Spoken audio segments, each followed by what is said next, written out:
In honor of the 60th anniversary of the Mustang, we're going to be looking at some of my favorite cars from throughout the years.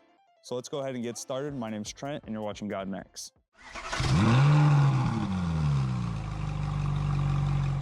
So the first Mustang we're going to take a look at today is going to be the iconic Shelby GT500 from the 60s. And everyone knows this car, everybody loves this car. You might have seen a car very similar to this in movies like Gone in 60 Seconds. And this is just, when I think of the Mustang, this is the Mustang that I think of and the one I used to dream about as a kid. I've always wanted a classic Mustang like this, and that's why I think this is one of my favorite Mustangs from the very first generation as well. Overall, I mean, this is gonna be a hard one to beat, but we're gonna take a look at a couple other ones. The next car I got with me right now is gonna be this 1969 Mustang Boss 429. And one thing that really stands out to me about this car is the color. And it's not exactly white, it's kind of more of an off-white cream color. But one of my favorite things about this car too is that this car is big and fast, and it's pushing out 375 horsepower and 410 pound-feet of torque. And that may not sound like a ton of horsepower, but you gotta remember, this is in the 60s. Cars weren't producing as much horsepower as they are today. So this thing was a beast back in the day. All right, so my third favorite car here is gonna be this 1971 Mustang Boss 351. And we're now into the 70s. The Mustang got a little bit of a redesign, though it's still considered the first gen, but it does look a little bit more boxy. It's got a longer rear end, a bigger rear end as well. But this car is still super impressive, pushing out 330 horsepower. It's a little bit less than the Boss 429, but it's still a super powerful car, especially for the 70s.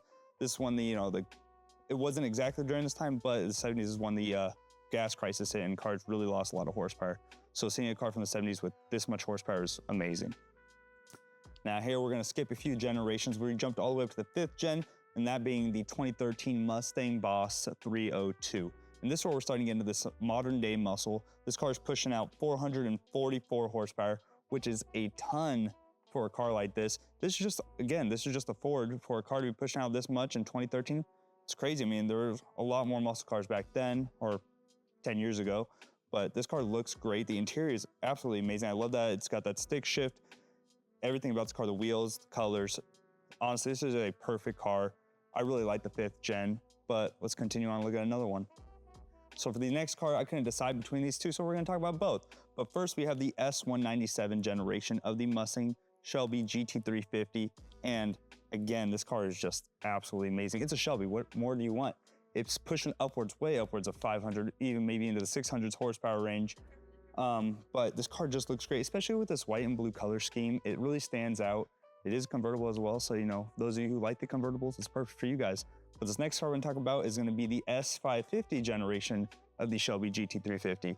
And that car looks good. This car to me looks even better. It is so aggressive. The front end, it looks mean. It looks like a race car, honestly. And they did make the S550 into a race car, and it just, if I were to buy a Mustang right now, I'd be buying this over the new generation.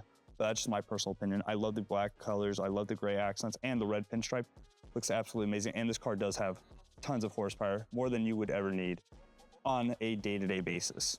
So there you guys have it. We take a look at some of my favorite Mustangs throughout the years. We did skip the 2nd, 3rd, and 4th generation. That's just because we don't have any here. And they did make plenty of cool Mustangs from those generations as well.